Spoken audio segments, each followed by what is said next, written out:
I'm a critic and welcome back. We're continuing our deep dive into the NFL Draft of 2024. We are halfway through the AFC South, and now we must talk about a team that I think we all can agree is on the verge of doing a reboot.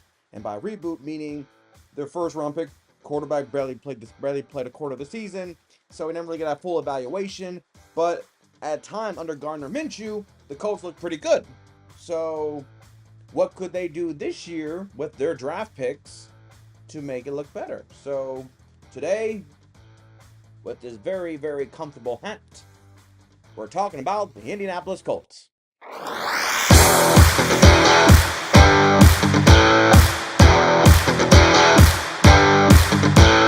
Like I said, the Colts are going through a reboot with the whole Anthony Richardson thing. So we'll see what comes up with it. But I do believe they have addressed a lot of key points into their team this year. That I know we're heavily favored on the Texans, and we're looking at potentially the Jaguars' resurgence. But I'm going to say right now, do not sleep on the Colts. And here's why. With the 15th overall pick in the 2024 NFL Draft, the Colts pick Latu, edge or defensive end, UCLA. Now, conspiracy time. There has been 14 straight picks of offensive players. 14. Never in the history of the NFL draft have that been that many one-sided picks in this year's draft. And the cool thing is that when the first defensive player was going to go, people thought it would be Dallas Turner from Alabama. Number 15. Conspiracy point here, Latu was number 15 himself. So technically, if you want to be, give me some participation points here, the first defensive player off the board was a defensive player that sacks quarterbacks that also wore number 15. Also, he was the 15th pick in the draft. Conspiracy speaking, this is just complete coincidence, and I just happen to observe it. That's the honest God's truth. But Latu being the first defensive player is not so much as a surprise as just that happened. Latu was already projected to be a first-round pick, but a lot of times thought after Dallas Turner it was going to be him. He was going to be probably the second pass rusher off the board. And Latu's story is wonderful. He's one of the few players in this year's draft that I'm rooting for him for success because of his college path. I'm sure you heard that he quit football, his injuries, his life, and now he's in the NFL. Now he's a top 15 pick for eternity of his legacy, and hopefully he succeeds in the NFL with the Colts, who I think the Colts defense showed some unique promises here and there. Now, they do run a 4-3 defense that does put me in a sense that I thought Latu may have fit better with a 3-4 defense. That doesn't mean he can't succeed. Payne, who I thought had a great year at defensive end, he's currently being the front runner for that position in the left defensive end side, while Latu will be back. But to not think, that does not mean Latu could eventually take the starting job from him or contribute so much that he becomes a starter, within 3 or 4 weeks of the season. We'll see what preseason does and how much he evaluates himself in there. Or they might just move him around to other defensive ends. Who knows? But right now, he's projected to be the left defensive end on a 4-3 defense. This just, it just feels weird that Latu was picked up when Dallas Turner was still there. And Dallas Turner going to the Vikings, who I think the Vikings got a massive steal because they're thinking, dude, Dallas Turner is still here. Get him. So that is how I feel about that. But the Colts came in with a massive right hook. Now, they're going to go in with a massive uppercut with the 52nd pick in the 2024 NFL Draft.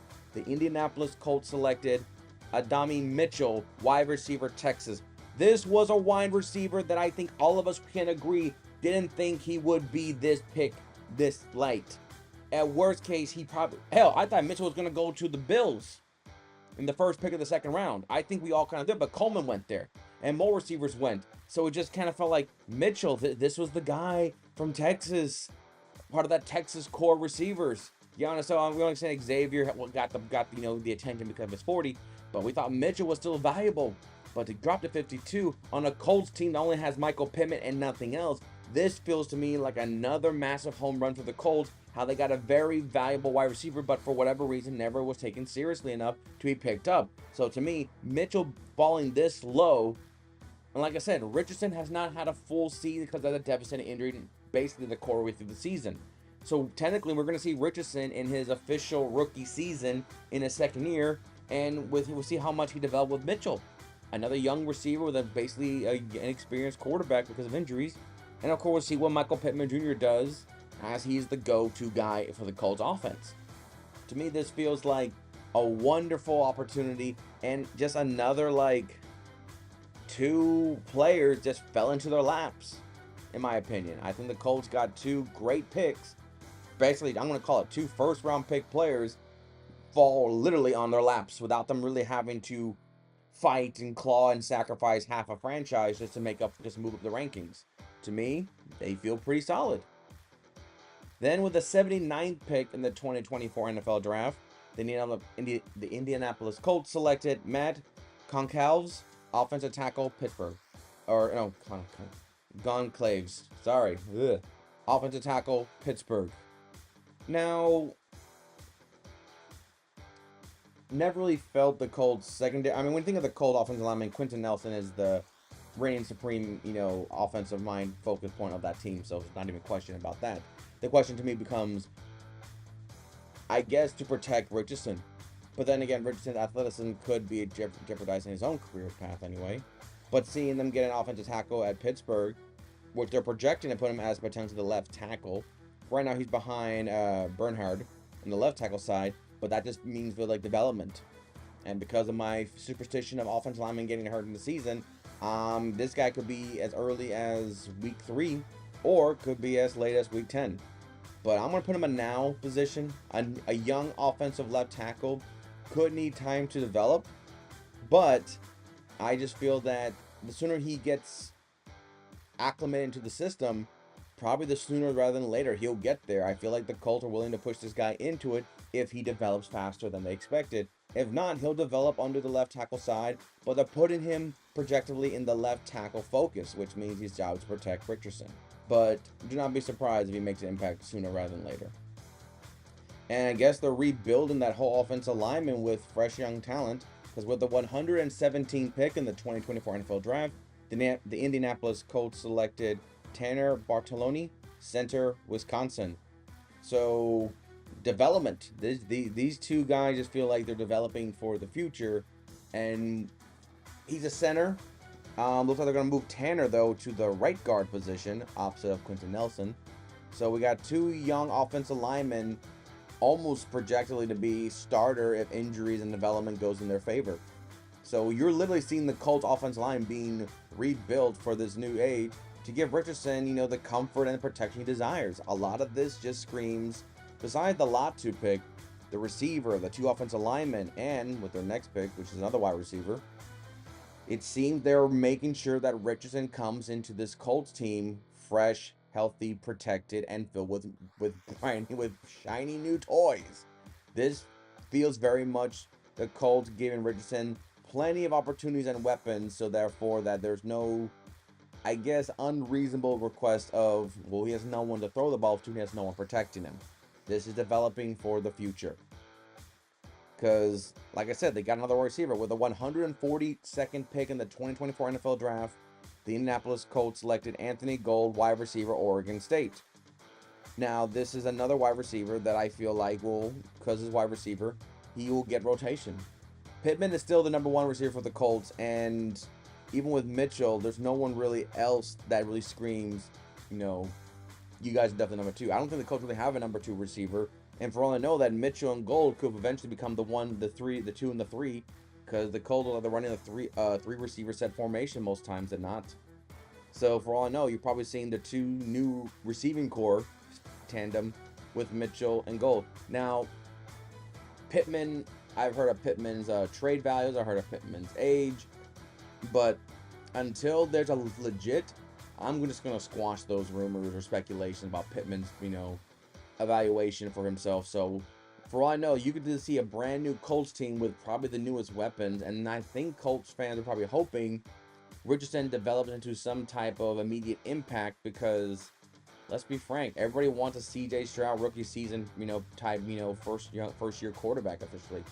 And Richardson and the Colts were getting acclimated, but my concern is that I feel Richardson's athleticism should be used as an escape artist type technique, not so much as utilize him in the offensive schemes. I just feel like let's develop him in his passing attack, because I feel like that was a lot of things that he was kind of criticized at Florida, was that he's athletic as all hell, but they were still concerned about his fundamentals as the quarterback pocket passer that I'm sure most offensive coordinators and head coaches want their quarterback to be. Pass the ball deep for your wide receiver. That's why we give you all these brand new toys. So therefore, you don't have to run around and hopefully, jeopardize our whole franchise future. So I think goal is going to be an immediate impact sooner than later. Still in the 5th round with the 151st pick in the 2024 NFL Draft, the Indianapolis Colts selected Jalen Carlies, safety, Mizzou. So after pretty much giving the offense an incomplete makeover, let's go back to the defense, which I feel like was underappreciated last year. So going with Carl with the defensive back, this is the part where I'm starting to see that I feel like the Colts are saying, we're good, we're solid, but let's just get some depth. Let's get some players that we feel like they may not be ready yet, but maybe we can mold them and develop them.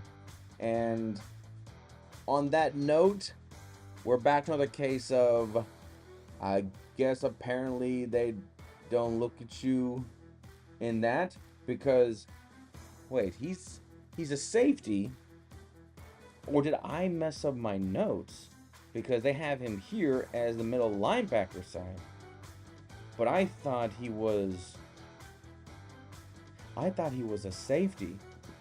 Let me check my notes here. Let me check my notes here. Was he always a linebacker and I just never know? No, right here, he's a safety. He was viewed as he was a safety. So I guess they're moving him to linebackers. I'm looking at here that he was a safety. He was a safety at Mizzou, and I guess they're moving him to linebacker now. Okay. He's 6'3", 227. So he has a physicality of it. He's either a very big safety or just a thin linebacker. But yeah, so he was originally a safety. So my notes are not wrong, because I was panicking for a second there. But they're going to move him to linebacker, or at least get him some looks. Right now he's viewed as the 3rd string linebacking core on that side. But there must be some type of development. I can't help but feel the same feeling I felt when, certain players that come in, they have a certain position in mind. Either they become faster, they become bigger, they become more accustomed to it. So a lot of times, just what players come into the league, if they can play a different position, they probably get utilized. Sometimes it works, and sometimes it backfires like a reverse shotgun. But it feels like they're going to put Jalen into the linebacking core and learn linebacker, which it could be viewed as a bandit position. Or when I played in college, I had a teammate that was a combination of a safety linebacker. I really forgot the name of it. I think it was called safety back. I could be completely wrong. But he was that type of player. He played linebacker, but he had the athleticism of a safety. So it's kind of like the in-between hybrid. Maybe this is the in-between hybrid the Colts are developing for their defense. Could be. Then with the 201st pick in the 2024 NFL Draft in the 6th round, the Indianapolis Colts selected Mitch Abraham, corner Marshall. Now, Mitch Abraham sadly is in that case of you are very talented, probably very raw, need to work on some development, maybe to work on your tactics, because he is being projected as a 4th string corner. But now corners could have as much as 6 potential in the roster, maybe more, give or take, and sometimes they can be utilized in different packages. But I really felt like the Colts secondary didn't really have a lot of name recognition, like some teams do have at least 1 or 2 defensive backs on a team. They just have that. Definitely a starter, definitely a star player, fan favorite, what have you. So I feel like the Colts are still filled with a lot of talented people.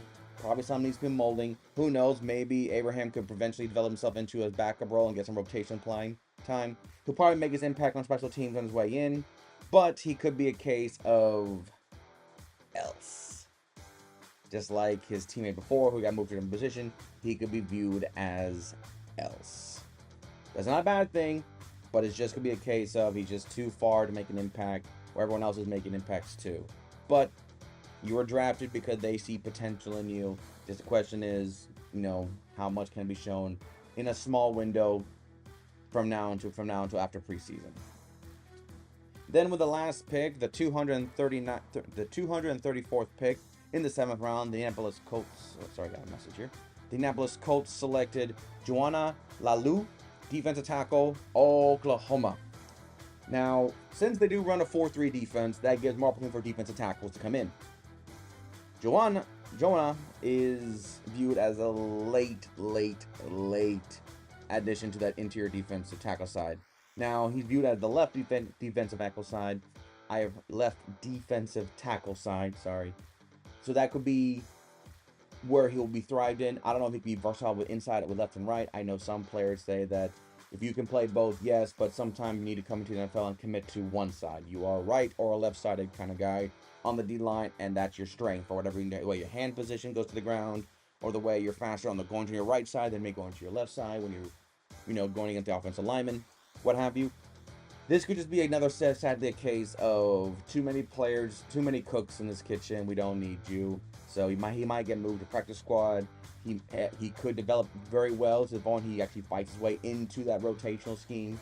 But as of right now, until after I see preseason, when I do a real evaluation of these players, we'll see where they go. But he could sadly just be a casualty of, we have too many in this position, and his development was not strong enough to make us sacrifice a spot for him at this time. So he might go practice squad, or worse, out. So maybe elsewhere might be his key to his success. And that is the Colts 2024 draft. Now, my grade, I'm giving them a better. I think the Colts are really better. A lot of it's going to be based on Richardson, of course, the quarterback. But even with Gardner Minshew, they were literally knocking on the door of, getting into the playoff. There were some losses. When I evaluate them, they probably should have won to probably get them in over the hump. So if Richardson can keep that momentum and offer a little more flair with his athleticism and his play style, not to mention he got 2 brand new receivers he can develop with, this Colts team could get in with a 10-win team, with the Texans probably an 11-win team. Heck, the Colts could be fighting as a tiebreaker between the Texans and the Jaguars if things go their well. I think the Colts are not that far away from making the playoffs. I just think that we don't want to believe the Colts are a playoff-bound team when we have other teams that have a little more flash and flair, like the Bills and the Ravens and the Bengals and the Texans and, of course, the Chiefs, that sometimes when you hear the word Colts make the playoffs, you're thinking, well, they're not considered the 7th best team of their respective team. So all I can really say at the end of it is I think they're a better team. Can they still make the playoffs? Yes. But I feel like, unlike the NFC, I feel like the AFC probably have way more candidates to make those last 6 and 7 seed with like a 9-win, 10-win. So it could, heck, the Colts could be a 10-win team and miss it just because I feel like everyone else in the AFC is just as better and just tiebreaker and conference play and strength of schedule. All those little nitpicks that we don't like seeing. We just want to say they play them, they beat them, they deserve to go in. Technically, they didn't win their conference enough. Technically, their strength is technically. So we'll see. If the Colts win 10 games, miss the playoffs, I'm going to say that sucks, but I will not be surprised I didn't see it coming. That's how good. I think the Colts are a good team, but I feel like everyone else in the AFC is just like that too, especially the later rounds. So that's the Colts. We have one more team to go to conclude the AFC South, and that team is going to be the Tennessee Titans. They gave away the king, and now there's an empty space in the throne. Can the Titans return, or will we remember the Titans as the day they didn't do anything we liked? So until next time, I'm Cortez, and I'm a critic. Thank you very much for watching.